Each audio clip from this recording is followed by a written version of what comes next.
إن الحمد لله نحمده ونستعينه ونستغفره ونستهديه ونؤمن به ونتوكل عليه ونعوذ بالله من شرور أنفسنا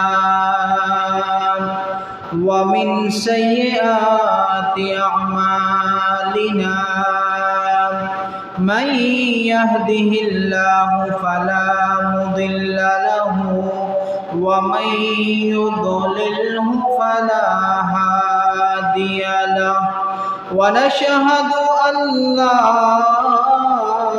إله إلا الله الحي القيوم ونشهد أن سيدنا وسندنا وحبيبنا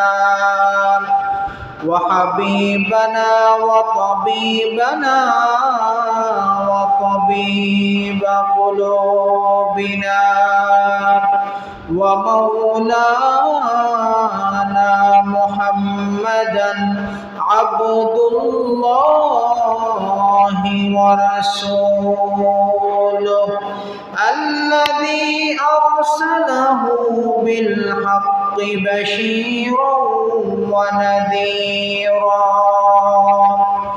وداعيا إلى الله بإذنه وسراجا وقمرا منيرا أما بعد فقد قال الله تبارك وتعالى في كلامه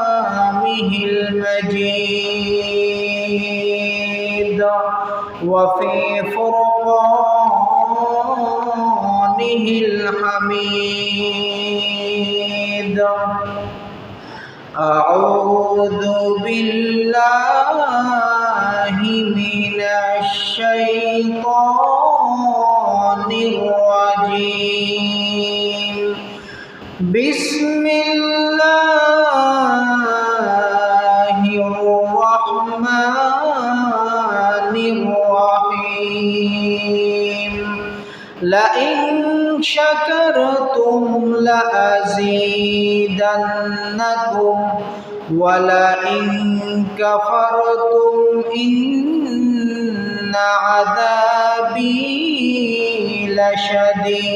لشديد صدق الله العظيم وصدق رسوله النبي الكريم ونحن على ذلك من الشاهدين والشاكرين والحمد لله رب العالمين وقال تعالى في شان حبيبه ومحبوبه ومعشوقه مخبرا وآمرا إن الله وملائكته يصلون على النبي يا أيها الذين آمنوا صلوا عليه وسلموا تسليما اللهم صل على سيدنا مولانا محمد وعلى آل سيدنا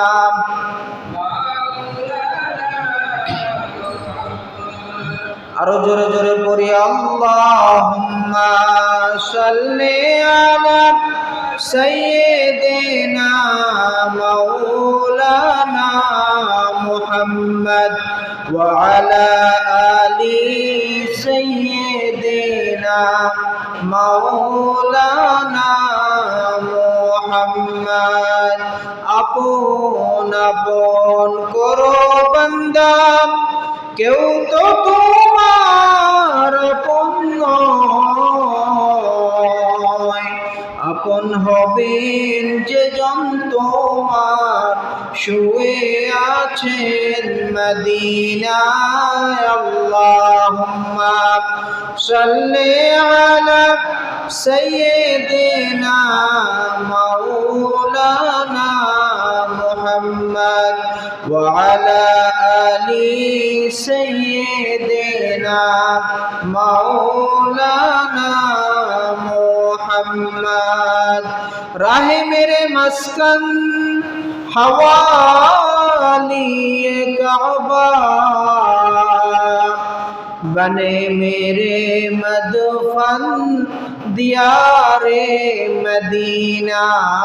अल्लाहुम्मा सल्ले अला सय्यिदिना मौलाना मुहम्मद व अला आलि सय्यिदिना मौलाना मुहम्मद। मोहब्बत একটু জিকির করে লা ইলাহা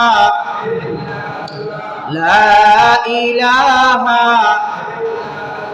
লা ইলাহা ইল্লাল্লাহ লা ইলাহা ইল্লাল্লাহ লা ইলাহা লা ইলাহা ইল্লাল্লাহ। নেই কোনো মাবুদ আল্লাহ ছাড়া। লা ইলাহা জোরে লা ইলাহা ইল্লাল্লাহ লা ইলাহা ইল্লাল্লাহ। আল্লাহ পাকের জিকির করবে যারা আল্লাহর কাছে প্রিয় তারা।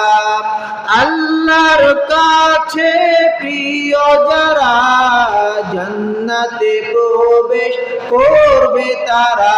জোরে লা ইলাহা ইল্লাল্লাহ জোরে লা ইলাহা লা ইলাহা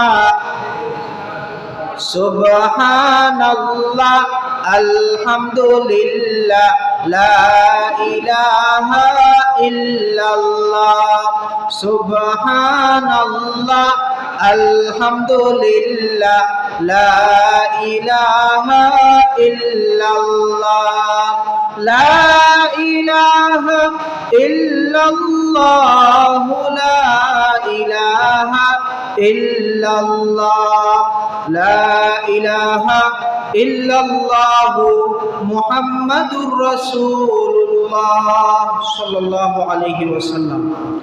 নান্দেশ্বর জামে মসজিদের সম্মানিত মুসল্লিয়ানে কেরাম, মুরব্বিয়ানে আযম, উলামায়ে কেরাম, স্কুল কলেজ মাদ্রাসা ইউনিভার্সিটির ছাত্র বন্ধুরা, পর্দার অন্তরালের অতি সম্মানিতা মা ও বোনেরা, সকলকে জানাচ্ছি আন্তরিক শুভেচ্ছা এবং মোবারকবাদ। সর্বপ্রথম সে মহান রব্বুল ইজ্জাত ওয়াল জালালের দরবারে অসংখ্য অগণিত শুকর এবং সুজুদ আদায় করছি, যে মহামনিব আমাদেরকে দুনিয়াবি যাবতীয় সকল ব্যস্ততা থেকে বিরত রেখে হাজারো মানুষ থেকে বাছাই করে পৃথিবীর শ্রেষ্ঠতম জায়গা বাইতুল্লাহ, সপ্তাহের শ্রেষ্ঠতম দিন সৈয়দুল আইয়ামে মসজিদে আসার, বসার, কিছু আলোচনা শোনার, নামাজ আদায় করার মতো তৌফিক দান করেছেন। এই জন্য আমরা সকলেই সমস্বরে সমকণ্ঠে সর্বোচ্চ শক্তি দিয়ে আকাশ ও বাতাসকে প্রকম্পিত করে একবার কালিমাতুশ শুকর করি আলহামদুলিল্লাহ। লক্ষ কোটি তার চেয়ে অনেক অনেক গুণ বেশি দুরূদ এবং সালাম আল্লাহর সৃষ্টির প্রধান আকর্ষণ বিশ্ব সভার সভাপতি সৈয়দুল কাওনাইন ওয়াস সাকালাইন সৈয়দুল আম্বিয়া ওয়াল মুরসালিন আফতাবে নবুয়া শাহনশাহে রিসালা হুজুরে আকরাম রাসূল আরবি মুহাম্মদুর রাসূলুল্লাহ সাল্লাল্লাহু আলাইহি ওয়াসাল্লামের উপর বিনা দরখাস্তে যে নবীর উম্মত হবার সাআদা সৌভাগ্য রব্বুল আলামিন আমাদেরকে দান করেছেন। এজন্য আরেকবার কালিমাতুশ শুকর করি আলহামদুলিল্লাহ। আরো জোরে বলি আল্লাহু আকবার। আজ পবিত্র জুমার দিন, শাওয়াল মাসের সর্বশেষ জুমা 26 শাওয়াল 1446 হিজরি, 12 বৈশাখ 1432 বঙ্গাব্দ, 25 এপ্রিল 2025 ঈসাই। আজ আমরা আলোচনা শুনব শুকরের গুরুত্ব এবং ফজিলত। আল্লাহ তাআলার শুকরিয়া আমরা কিভাবে আদায় করব। রব্বুল আলামিন আমাকে বলার এবং আপনাদেরকে ধৈর্য সহকারে শোনার এবং আমল করার তৌফিক দান করুন, বলুন আমিন। আল্লাহ তাআলা কোরআন কারিমে বলেছেন, ফাযকুরুনি আযকুরকুম, বান্দা তোমরা আমাকে স্মরণ করো, আমি তোমাকে স্মরণ করব। বলেন না সুবহানাল্লাহ। আমার ভাইয়েরা, বন্ধুরা, বাবারা, আল্লাহর হাবিব সাল্লাল্লাহু আলাইহি ওয়াসাল্লাম বলেন, কোন বান্দা যদি আল্লাহ তাআলাকে একা একা স্মরণ করে, আল্লাহ তাআলাও তাকে একা একা স্মরণ করেন। কোন বান্দা যদি আল্লাহ তাআলাকে একটা মজলিসের মাধ্যমে অনেককে নিয়ে একসাথে যখন আল্লাহ তাআলার প্রশংসা করে, আল্লাহ তাআলার স্মরণ করে, তখন রব্বুল আলামিন ফেরেশতাদেরকে নিয়ে ওই বান্দাদের প্রশংসা করতে থাকেন। বলেন না সুবহানাল্লাহ। ওই বান্দাদের আল্লাহ তাআলা প্রশংসা করেন এই জন্য, কারণ ফেরেশতারা তো আল্লাহ তাআলাকে নিষেধ করেছিলেন যে আল্লাহ, আপনি আপনার কোনো নতুন সৃষ্টি করার দরকার নাই, মানুষ সৃষ্টি করার দরকার নাই, এরা মারামারি করবে, কাটাকাটি করবে, হানাহানি করবে, এদেরকে সৃষ্টি করার কোনো প্রয়োজন নাই। আমরাই তো আছি, আমরা আপনার জিকির আজকার করি, আমরা আপনার ইবাদত বন্দেগী করি। ওই যে ফেরেশতারা আল্লাহ তাআলাকে বাধা দেওয়ার চেষ্টা করেছিল, ফেরেশতারা যে সম্মত ছিল না মানুষ সৃষ্টি করার ক্ষেত্রে, এই জন্য আল্লাহ তাআলা ফেরেশতাদেরকে ডেকে আনেন, ও আমার ফেরেশতারা, তোমরা তো নিষেধ করেছিলে যে আমার বান্দারা মারামারি করবে, কাটাকাটি করবে, কিন্তু যে দেখো তারপরেও আমার এমন কিছু বান্দা রয়েছে যারা আমার জিকির করে, যারা আমার নামাজ পড়ে, যারা আমার জন্য রোজা রাখে, যারা আমার জন্য হজ করে, আমি তাদেরকে জান্নাত দিয়ে দিব। বলেন না সুবহানাল্লাহ। আল্লাহ তাআলা আমাদেরকে স্মরণ করেন। এজন্য কোরআন কারিমে আল্লাহ তাআলা নির্দেশ দিয়েছেন, ফাযকুরুনি, তোমরা আমাকে স্মরণ করো, আযকুরকুম, আমিও তোমাদেরকে স্মরণ করব। আল্লাহ তাআলার স্মরণ যত বেশি হবে, আল্লাহ তাআলা আমাদের উপর থেকে বালা মুসিবত তত বেশি উঠিয়ে নেবেন। বলেন না সুবহানাল্লাহ। এরপরেই আল্লাহ তাআলা বলেন, ওয়াশকুরুলি ওয়ালা তাকফুরুন, বান্দা তুমি আমার শুকরিয়া আদায় করো, আমার সাথে কুফরি করিও না, কারণ তোমার কুফরি করার কোনো সুযোগ নাই। তুমি যে পানিটা পান করো, এই পানিটাও আমি আল্লাহর সৃষ্টি। বলেন না সুবহানাল্লাহ। কোন মানুষ এই পৃথিবীতে এক ফোঁটা পানি সৃষ্টি করতে পারছে এ পর্যন্ত? পারবে কেউ কোনোদিন এক ফোঁটা পানি সৃষ্টি করতে পারবে না। আল্লাহ তাআলার দেওয়া পানি মানুষ, আমরা পুকুর থেকে ব্যবহার করি, সাগর থেকে ব্যবহার করি, 50-60 ফিট 200 ফিট নিচ থেকে আমরা পানিকে উপরে উঠিয়ে এনে এরপরে ব্যবহার করি। বলেন না সুবহানাল্লাহ। এই মাটির নিচে পানি দিয়েছে কে? আল্লাহ তাআলা। আল্লাহর দেওয়া নিয়ামত আমরা উপভোগ করি, আমরা ভোগ করি। আল্লাহ তাআলা সূরা ইব্রাহিমের 7 নম্বর আয়াতে স্পষ্টভাবে বলে দিয়েছেন, লা ইন শাকারতুম লা আযীদান্নাকুম, বান্দা তুমি যদি শুকরিয়া আদায় করো, আমি তোমার নিয়ামত রিজিকের মধ্যে আর বরকত দিয়ে দিব। বলেন না সুবহানাল্লাহ। ওয়ালা ইন কাফারতুম ইন্না আযাবি লাশাদীদ, আর যদি তুমি আমার সাথে কুফরি করো, নাফরমানি করো, মনে রেখো আমার আযাব, আমার শাস্তি বড় ভয়ঙ্কর, বড় কঠিন। আমরা নিয়ামতের শুকরিয়া আদায় করতে পারি না। এই যে দেখেন বর্তমানে আমের সিজন। কিসের সিজন? আমের সিজন। আমাদের গাছে গাছে ছোট ছোট আম দেখা যাচ্ছে, আছে না নাই বলেন? আছে। বৃষ্টি আসলে কিছু আম তো পড়ে যায় নাকি? তখন বলি আমরা অনেকেই, হায় রে, এবার আমরা কি খাবো? হায় রে, আল্লাহ তাআলা আমাদের থেকে আমগুলো নিয়ে গেলেন। আমাদের বিভিন্ন গালিগালাজ পর্যন্ত অনেকে করে যে আল্লাহ আর কাউকে দেখলো না, আমাকে দেখলো, আমার গাছের আম সব পড়ে গেছে। বলেন না নাউজুবিল্লাহ। এই আম কি আপনি সৃষ্টি করতে পারবেন? এই একটা আম আপনি বানাইতে পারবেন? এই ক্ষমতা আপনার আছে? এই পর্যন্ত বিজ্ঞান যত কিছু আবিষ্কার করেছে, কিন্তু কোনো এই যে একটা আম এই পর্যন্ত তারা আবিষ্কার করতে পারে নাই। এটা আল্লাহর সৃষ্টি। আল্লাহ যা দিয়েছে আপনার, এটাই আপনার। যা দেয় নাই, এটা আপনার না। এটা আপনার পাওয়ার না। আল্লাহ তাআলা এটা আপনাকে দেন নাই। আপনি হাই হুতাশ করেন কেন? হাই হুতাশ করা এটা তো আল্লাহ তাআলা পছন্দ করে না। যা দিয়েছেন আল্লাহ তাআলা, আলহামদুলিল্লাহ। কি বলতে হবে? আলহামদুলিল্লাহ। আপনি তো সেই ইয়াকুব আলাইহিস সালাতু ওয়াস সালামের মতো বিপদে পড়েন নাই। ইয়াকুব আলাইহিস সালাতু ওয়াস সালামের সময়ে গোটা এলাকা, সেই কেনানে গোটা এলাকায় কোনো ফসল সেখানে জন্মাতো না। সকল ফসল সেখানে নষ্ট হয়ে গিয়েছিল। তারপরে বিশাল ইতিহাস। সেখান থেকে ইয়াকুব আলাইহিস সালাম তার সন্তানদেরকে পাঠাইছিলেন মিশরে, ইউসুফ আলাইহিস সালাতু ওয়াস সালামের কাছে। ওই অবস্থা তো আমাদের এখনো হয় নাই। অনেক সময় বৃষ্টির কারণে, বাতাসের কারণে আমাদের ধান ক্ষেতের যে ধান, সেটা নষ্ট হয়ে যায়। যেটা নষ্ট হয়ে গেছে, এটা আল্লাহ তাআলা আমাদের জন্য রাখেন নাই। ওটা আমাদের তাকদিরে নাই। ওটা আমাদের কিসে নাই? তাকদিরে নাই। যতটুকু পেয়েছেন আল্লাহ তাআলা মাঝে মধ্যে পরীক্ষা করেন, যে বান্দাকে একটু অভাব দিয়ে দেখি বান্দার আচরণটা কেমন হয়। বান্দার আচরণটা কেমন হয়?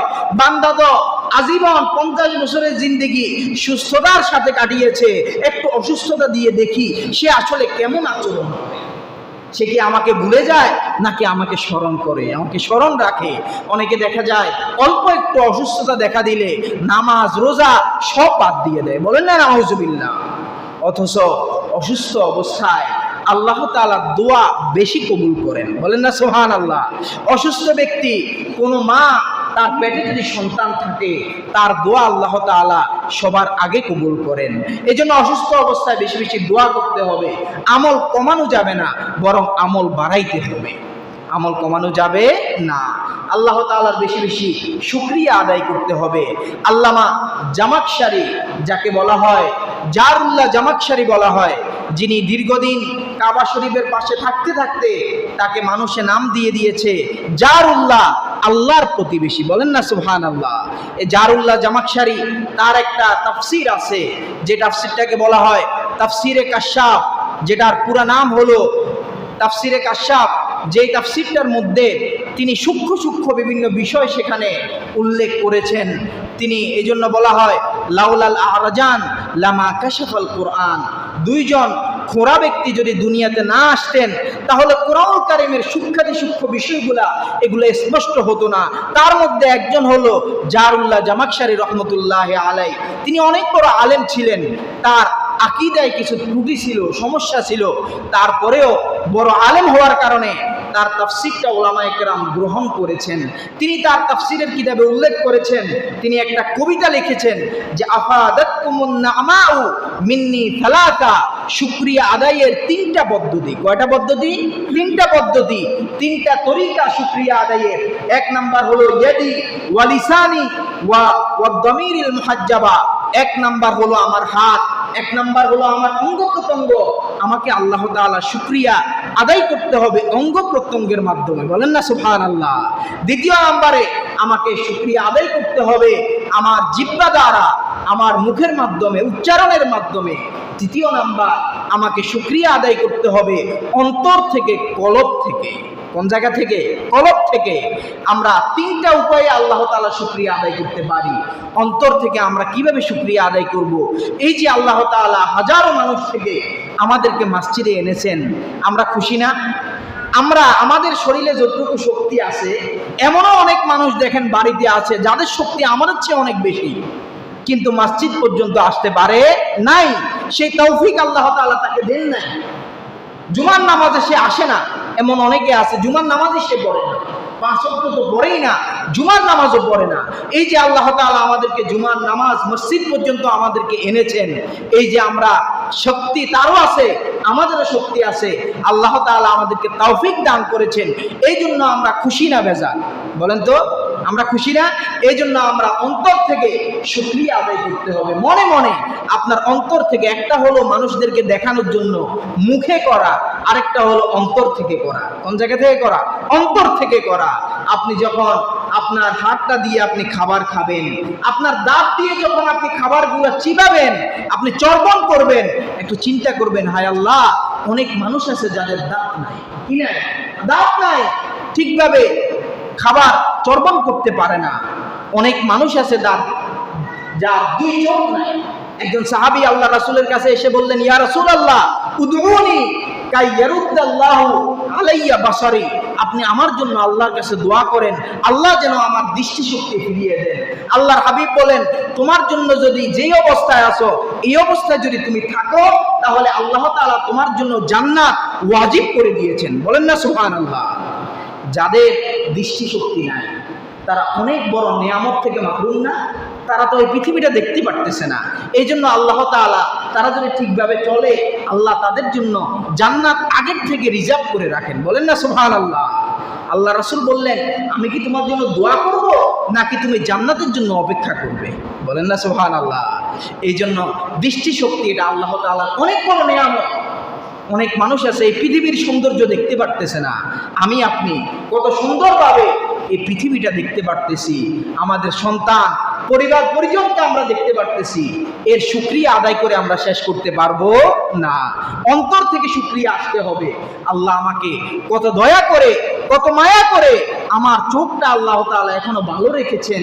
অনেক মানুষের চোখ অ্যাক্সিডেন্ট করে বিভিন্নভাবে চোখ নষ্ট হয়ে যায়, অপারেশন করা লাগে। আল্লাহ তাআলা তো আমার চোখটা এখনো ভালো রেখেছেন। এই জন্য অন্তর থেকে আল্লাহর শুকরিয়া আদায় করতে হবে। দ্বিতীয় নাম্বার, আমরা মুখে আল্লাহর শুকরিয়া আদায় করি জিহ্বা দ্বারা।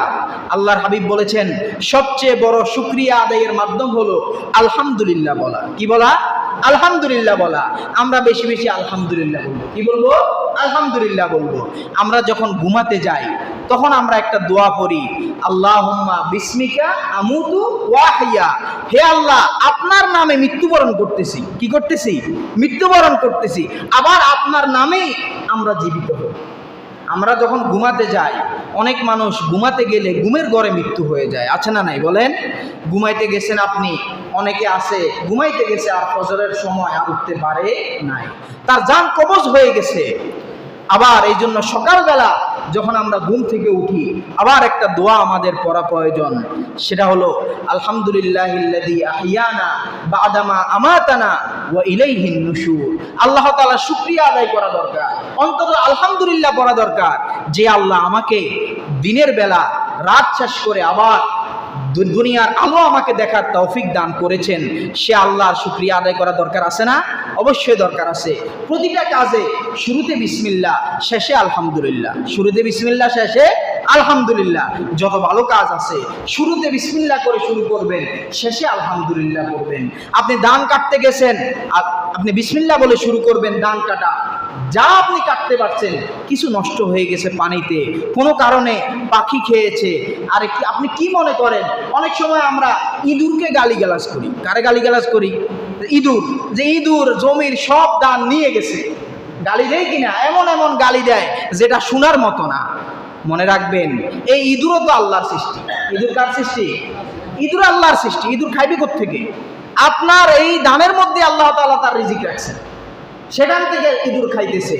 পাখি, ইঁদুর, বিভিন্ন পশু পাখি যেটা খায়, এটা সদকা। এটা কি? সদকা। সদকা হিসেবে আপনার আমলনামা এটা লেখা হবে। বলেন না সুবহানাল্লাহ। আমরা অনেক সময় এটার জন্য বিরক্তি বোধ করি। না, বিরক্তি বোধ করা যাবে না। যদি আপনি এত বেশি বিরক্ত হন, আল্লাহ তাআলা আপনার রিজিক বন্ধ করে দিবে। আপনি আল্লাহর আরেকটা সৃষ্টির রিজিকে পছন্দ হচ্ছে না, আল্লাহ তো আপনার রিজিক বন্ধ করে দিবে। এই জন্য হাই হুতাশ করা যাবে না, শুকরিয়া আদায় করতে হবে। কখনোই হীনমন্যতায় ভোগা যাবে না। আল্লাহ তাআলা যা দিয়েছেন শুকরিয়া আলহামদুলিল্লাহ, যা দেন নাই তাও আলহামদুলিল্লাহ। অসুস্থ হয়েছি আলহামদুলিল্লাহ, সুস্থতার মধ্যে আছি আলহামদুলিল্লাহ। আল্লাহ তাআলা যে আমাকে এখনো জীবিত রাখছেন, এটাই তো বেশি। কত মানুষ মায়ের গর্ভে ইন্তেকাল করে, আছে না নাই? কত শিশু মায়ের গর্ভে মৃত জন্ম হয়, দুনিয়ার আলো দেখতে পারে না। কত শিশু দুনিয়াতে আসার পরে পানিতে পড়ে মারা যায়। আল্লাহ তাআলা আমাদেরকে এই পর্যন্ত এনেছেন, এই জন্য শুকরিয়া আদায় করতে হবে। শুকরিয়ার তিনটা মাধ্যম বলেছিলাম, একটা হলো জিহ্বা দ্বারা, অন্তর দ্বারা, তৃতীয় নাম্বার হলো শরীরের অঙ্গ প্রত্যঙ্গ দ্বারা। অঙ্গ প্রত্যঙ্গ দ্বারা আমরা কিভাবে শুকরিয়া আদায় করব? আমরা আল্লাহ তাআলা আমাদেরকে সৃষ্টি করেছেন, নিয়ামত দিয়েছেন, অঙ্গ প্রত্যঙ্গ দ্বারা আমরা শুকরিয়া আদায় করব। এইভাবে এই যে আপনি পায়ে হেঁটে মসজিদে এসেছেন, কার খুশির জন্য? আল্লাহর খুশির জন্য। কার খুশির জন্য? আল্লাহর খুশির জন্য। আপনি হাত দিয়ে কোরআনুল কারীমটা নিলেন, কোরআনুল কারীমটা আপনি পৃষ্ঠা একটা একটা উল্টিয়ে আপনি পড়তেছেন, চোখ দিয়ে পড়তেছেন, এটাই হলো আপনার অঙ্গ প্রত্যঙ্গের শুকর। বলেন না সুবহানাল্লাহ। এটা আমাদেরকে বেশি বেশি করতে হবে। এই অঙ্গ প্রত্যঙ্গ দ্বারা কোনো হারাম কাজ করা যাবে না। এই হাত দ্বারা কোনো গুনাহের কাজের দিকে হাতটা প্রসারিত করা যাবে না। আমাদের গুনাহের কারণেই আল্লাহ তাআলা আমাদের রিজিকটা বন্ধ করে দেন। মনে রাখবেন, বনি ইসরাইল ইহুদিদেরকে আল্লাহ তাআলা 4টি কারণে আল্লাহ তাআলা তাদের উপরে ধ্বংস নাজিল করেছেন, তাদের উপরে গজব নাজিল করেছিলেন। 1 নাম্বার হলো তারা অন্যের উপর জুলুম করত। অন্যের উপর কি করত? জুলুম করত। যার কারণে আল্লাহ তাআলা তাদের উপরে রাগান্বিত হয়েছেন, গজব নাজিল করেছেন। 2 নাম্বার, আল্লাহর রাস্তা থেকে অন্যকে তারা বাধা দিত। নিজে তো আল্লাহর হুকুম মানতই না, আরেকজন আল্লাহর হুকুম মানুক তারা এটা চাইতো না। 3 নাম্বার, অন্যায়ভাবে অন্যের সম্পদ তারা আত্মসাৎ করত। 4 নাম্বার, সুদী লেনদেন করত। কিসের লেনদেন করত? সুদের লেনদেন। মনে রাখবেন, এলাকায় কেউ যদি সুদের কারবার করে, ওই ব্যক্তিটা আল্লাহর কাছ থেকে আমার জন্য আপনার জন্য গজব চাইয়া নিয়ে আসে। বলেন না নাউজুবিল্লাহ। যে সুদ খায় তার উপরে শুধু গজব নাজিল হয় না, গজব গোটা এলাকার উপরে নাজিল হয়। দেখবেন সুদ যে এলাকায় হয়, সুদের কারণে আল্লাহ তাআলা রহমত বরকত উঠিয়ে নেন। আল্লাহ দেখবেন যে ফসলের মধ্যে বরকত কমে গেছে। এই যে আপনার এখন বৃষ্টির দরকার নাই, কিন্তু বৃষ্টি এসে আপনার ফসলটা নষ্ট হয়ে গেছে। কারণ কি? ওই যে সুদি কারবার করে। কি কারবার করে? সুদি কারবার করে। একজনের কারণে 10 জনের ক্ষতি হয়। সন্তান মায়ের বুকের দুধ পায় না, কারণ ওই যে এলাকায় একজন গজবপ্রাপ্ত লোক আছে, সুদের কারবার করে। তার কারণে এলাকা থেকে আল্লাহ তাআলা রহমত বরকত উঠিয়ে নিয়ে গেছেন। এই জন্য যারা সুদের কারবার করে তাদের হাতে পায়ে ধরে হলেও, তার যাকাত ফিতরার টাকা দিয়ে হলেও, যে ভাই সুদ খাওয়া বন্ধ করো। কি করো? সুদ খাওয়া বন্ধ করো। তোমার কারণে এলাকার মধ্যে গজব নাজিল হইতেছে। এই বিষয়টা আমাদেরকে লক্ষ্য রাখা দরকার। সুদ মারাত্মক গুনাহ। সুদের 73টা গুনাহ, তার মধ্যে সবচেয়ে ছোট গুনাহ হলো মায়ের সাথে ব্যভিচার করা। বলেন না নাউজুবিল্লাহ। আমরা এমন সময় আজকে বসবাস করতেছি, আমাদের বাংলাদেশেও বর্তমানে শুরু হয়ে গেছে যে প্রতিটা নারী যারা আছে তাদেরকে কর্মী হিসেবে স্বীকৃতি দেওয়া অনুরোধ জানানো হচ্ছে। বলেন না নাউজুবিল্লাহ। পশ্চিমা সংস্কৃতি সভ্যতা তারা আমাদের মা বোনদেরকে, ইসলাম মা বোনদেরকে করেছে ঘরের রানী, আর তারা আমাদের মা বোনদেরকে চাকরানী হিসেবে কাজে লাগাইতে চায়। বলেন না নাউজুবিল্লাহ। আরবিতে একজন মা বোন যারা ঘরে ঘরে থাকে তাদেরকে বলা হয় রব্বাতুল বাইত। রব্বাতুল বাইত মানে হলো ঘরের রানী। রব্বাতুল বাইত মানে কি? ঘরের রানী।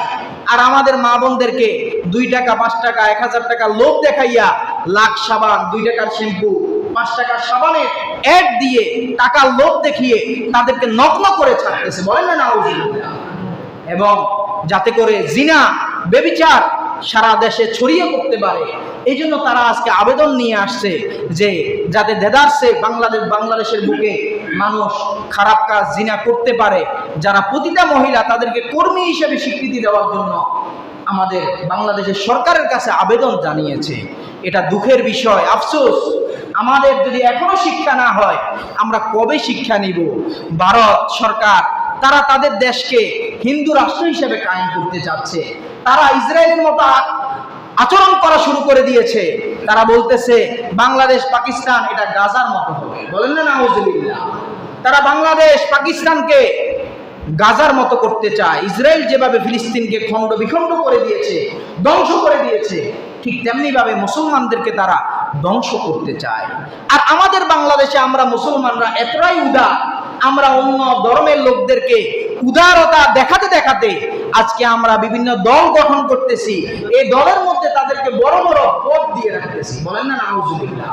অন্যান্য রাষ্ট্রে দেখবেন যারা ধর্মভিত্তিক রাষ্ট্র কায়েম করতে চায় তারা মুসলমানদেরকে অত বড় পদ তারা দেয় না, মুসলমানদেরকে সরকারি চাকরি এত দেয় না। এই বিষয়গুলো আমাদের লক্ষ্য রাখা দরকার, একটু সচেতন হওয়া দরকার, আমাদের বোঝা দরকার। মুসলমান আমরা যদি না বুঝি, দেখবেন এমন সময় আসবে সেই ফিলিস্তিনের মুসলমানদের মতো আমাদেরও মার খাইতে হবে। কথা বলেন ঠিক কিনা? এই জন্য আল্লাহর কাছে বেশি বেশি দোয়া করতে হবে। আল্লাহ যে আমাদেরকে এখনো নিরাপদ রেখেছেন, আমাদেরকে বেশি বেশি আল্লাহর কাছে শুকরিয়া আদায় করতে হবে। নাফরমানি করা যাবে না। অনেক মুসলমান আছেন যারা ঠিকভাবে বিভিন্ন দেশে বাস করেন, আমল আখলাক ঠিকভাবে করতে পারেন না। মসজিদ নাই, ওই দেশে আজান হয় না। কি হয় না? আজান হয় না। মসজিদ নাই, মসজিদগুলোকে গির্জায় রূপান্তরিত করা হয়েছে। আমরা তো এখনো নামাজ পড়তে পারতেছি, আল্লাহর কাছে সেজদা দিতে পারতেছি। আমরা সেজদায় গেলে আল্লাহকে আমরা ভুলে যাই না, ভুললে চলবে না। সেজদা দিচ্ছি কার সামনে? আল্লাহর সামনে। কার সামনে? আল্লাহর সামনে। আল্লাহকে আমরা সেজদা দিতেছি। সেজদায় যাইয়া বাড়ির কথা টেনশন করলে চলবে না। সেজদা একনিষ্ঠভাবে আল্লাহর কাছে নিতে হবে, আল্লাহর জন্য হতে হবে। লেওয়াজগিরিরা আল্লাহ সন্তুষ্টির জন্য হতে হবে। 5 টাকা দান করব, 500 টাকা দান করব, এটা মসজিদের মাইকে বড় আকারে ঘোষণা দিয়ে নয়, বরং গোপনে আল্লাহর সন্তুষ্টির জন্য দান করব। কার সন্তুষ্টির জন্য? আল্লাহর সন্তুষ্টির জন্য আমরা দান করব। যারা সুদি লেনদেন করে, আমি বারবার বলি, এই এলাকায় আছে কিনা আমার জানা নাই, অনেকে কিস্তির নামে সিস্টেমে সুদ গ্রহণ করে। কিস্তির নামে সিস্টেমে কি করে? সুদ গ্রহণ করে। এগুলা থেকে আপনারা বেঁচে থাকবেন।